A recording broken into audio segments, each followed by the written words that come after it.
Breaking news AP ఆర్థిక పరిస్థితిపై AP CM Chandrababu hot comments చేశారు. పథకాలు అమలు చేయడానికి ప్రభుత్వం దగ్గర డబ్బులు లేవని చెప్పారు. రాష్ట్రం తీవ్రంగా అప్పుల్లో కూరుకుపోయిందని వ్యాఖ్యలు చేశారు. 2022-23 నీతి ఆయోగ్ రిపోర్టుపై స్పందించారు. ఈ సందర్భంగా ఏపీ ఆర్థిక పరిస్థితిపై కీలక వ్యాఖ్యలు చేశారు సీఎం చంద్రబాబు. రాష్ట్రానికి అసలు అప్పులు చేసే శక్తి కూడా లేదని, గత ప్రభుత్వం చేసిన అప్పులు ఏం చేసిందో కూడా తెలియదన్నారు. గత 5 ఏళ్ల కాలంలో వైసీపీ ఆర్థిక విధ్వంసం సృష్టించిందన్నారు. గత 5 ఏళ్లలో వచ్చిన డబ్బు అంతా ఏం చేశారో తెలియదన్నారు.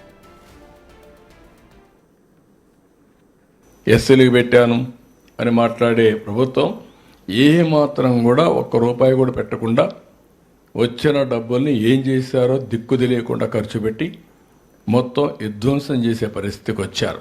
ఆ విషయం నేను పదే పదే చెప్పాను. ఇప్పుడు అది విషయమే నీతి ఆయోగ్ కూడా కన్ఫర్మ్ చేశారు. అప్పు తీసుకొని రీపే చేసే శక్తి లేదు. అందుకే ఎవరన్నా డబ్బులు ఇవ్వాలని ఇచ్చే పరిస్థితులు లేరు మనకు. అందుకే ఎఫ్ఆర్బిఎం కూడా లేదు. అంటే ఇంత దారుణంగా చేసి మళ్ళా ఫర్దర్గా ఇది 2022-23 అయితే మళ్ళీ అప్పులు చేసేసారు. అందుకే ఎంఆర్ఓ ఆఫీసులు కూడా తాకట్టు పెట్టారు. ఎంఆర్ఓ ఆఫీసులు లేదంటే గవర్నమెంట్వి లిక్కర్ తాకట్టు పెట్టడం, ఎక్కడ దొరికితే అక్కడ తాకట్లు పెట్టి ఇష్టానుసారంగా చేసేసారు. 5 ఏళ్లలో జగన్ ప్రభుత్వం లక్షల కోట్ల అప్పులు చేసిందని, మూలధన వ్యయంపై అతి తక్కువ ఖర్చు పెట్టడం ద్వారా రాష్ట్రాన్ని ఆర్థిక అస్థిరతలోకి నెట్టేసిందని నీతి ఆయోగ్ పేర్కొన్నట్టు చంద్రబాబు చెప్పారు.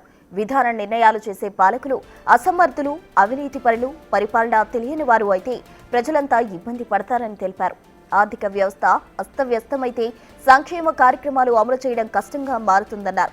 దీనివల్ల ప్రజలపై పన్నుల భారం పెరుగుతుందని, అప్పులు తీర్చడానికి మళ్లీ అప్పులు చేయాల్సి వస్తుందన్నారు. 3 సార్లు ముఖ్యమంత్రిగా చూశాను, కానీ 3 సార్లు లేని ఇబ్బంది ఈసారి చూస్తున్నాను. విశ్వ ప్రయత్నాలు చేస్తున్నాను, కానీ ఇప్పటికి కూడా ఇంకా పూర్తిగా కంట్రోల్కి తెచ్చే పరిస్థితి రాలేదు. ఈ 4 సంవత్సరాలు జరిగిన ఫలితాలు ఈ సంవత్సరం ఆదాయం కూడా వచ్చే పరిస్థితి లేదు. రాష్ట్రానికి వచ్చే ఇన్కమ్ కూడా తగ్గిపోయే పరిస్థితికి వచ్చింది. దాన్ని కూడా స్ట్రీమ్లైన్ చేస్తున్నాం. ఇవన్నీ స్ట్రీమ్లైన్ చేస్తే సెట్ చేసి ఒకటే హామీ ఇస్తున్న ప్రజలందరికీ, ఈరోజు రివైవల్లో ఉన్నాం, తప్పకుండా చేస్తాం. చేసిన తర్వాత సంపద పెంచుతాం, పెరుగుతుంది. పెరిగిన సంపద వల్ల ఆదాయం పెరుగుతుంది. ఏది చేసినా ఈ బెనిఫిట్ అంతా ఈ రాష్ట్రానికే వస్తుంది, ఈ ప్రజలకే వస్తుంది. చెప్పిన హామీలను నిలబెట్టుకోవడమే కాకుండా ఇంకా మెరుగైన పాలన ఇస్తాం. ఏపీ ఆర్థిక పరిస్థితిపై సీఎం చంద్రబాబు హాట్ కామెంట్స్ చేశారు. పూర్తి వివరాలు మా ప్రతినిధి శివ లైవ్ లో అందిస్తారు. శివ, ప్రస్తుతం మొత్తం మీద చూసుకుంటే ఆంధ్రప్రదేశ్లో ఆర్థిక పరిస్థితిపై ఏపీ సీఎం చంద్రబాబు కీలకమైన వ్యాఖ్యలు చేశారు. అంటే చంద్రబాబు చేశారు అనే దానికంటే కూడా నీతి ఆయోగ్ ఇచ్చిన రిపోర్టుని నిన్న ఆయన ప్రజెంటేషన్ చేసి మీడియా సమావేశం నిర్వహించారు.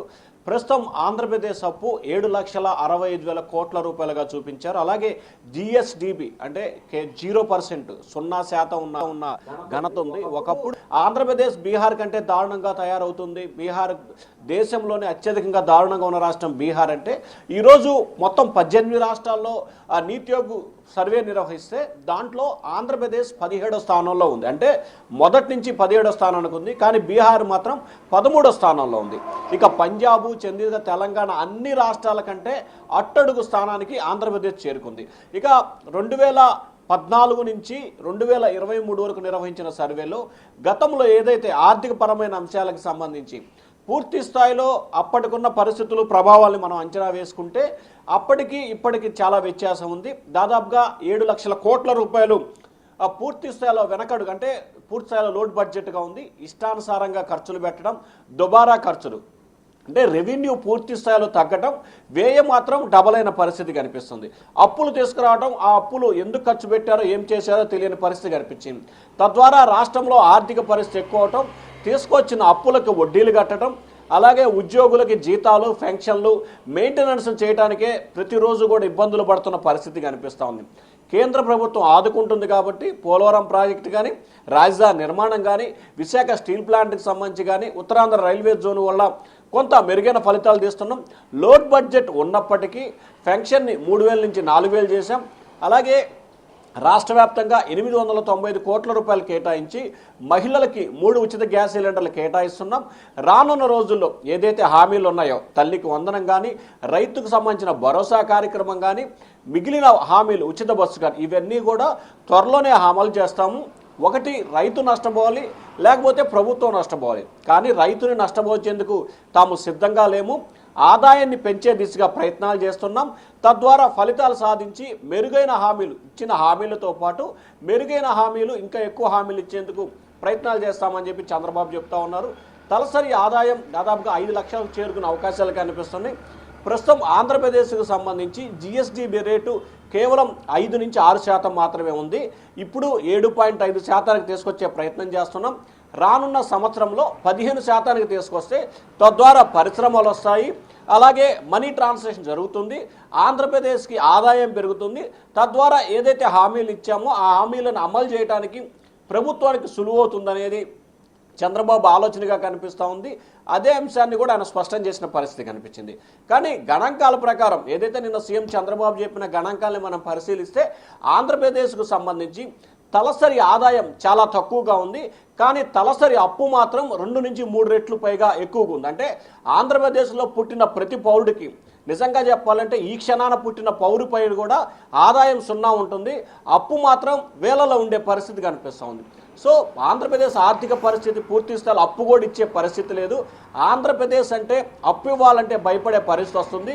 ఒకవేళ అప్పులు ఇచ్చినా కానీ అధిక వడ్డీలకి అప్పులు ఇస్తున్నారు. గత ప్రభుత్వం చేసిన విధ్వంసం మూలంగానే ఆంధ్రప్రదేశ్ పరిస్థితి చిన్నాభిన్నమైంది. దీన్ని మార్చే దిశగా ప్రయత్నాలు చేస్తున్నాము. ఖచ్చితంగా రానున్న 5-6 నెలల వ్యవధిలోనే కొంతవరకు పురోగతి సాధిస్తాము. ఏదైతే ఎన్నికల సమయంలో ఇచ్చిన ప్రతి హామీని అమలు చేయడంతో పాటు కొత్త హామీలు ఏర్పాటు చేసి ఇంకా మంచి పరిపాలన అందిస్తామని చెప్పి చంద్రబాబు అయితే చెప్పే ప్రయత్నం చేస్తా ఉన్నారు. Prasanna. Right Shiva, thank you.